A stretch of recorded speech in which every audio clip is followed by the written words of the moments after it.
How to integrate Wix Studio with third-party apps. To do that, we need to head over right here to our Wix Studio dashboard, and in here you can see the apps option. Head over right here to the app market, and then from in there you should be able to see a lot of apps that you can install from the Wix app market itself. So from in there, just head over and then utilize the search bar in order to search for the ones that you want. So for example, let's install in here this Deezer's drop shipping. Let's click onto this particular application. And then once you have done that, this will load and you should be able to see in here this add to site option. Just head over and click on that and it will redirect you to this new site wherein it will ask for permission in order to actually install this. Click onto this agree and add option right here. And once you have done that, this will actually install this particular Deezer's application into your own Wix.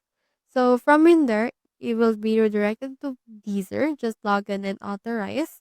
Just click on this right here and then log in your account in order to actually integrate those two together. So that's how you integrate with Studio with third-party apps. Hope we helped.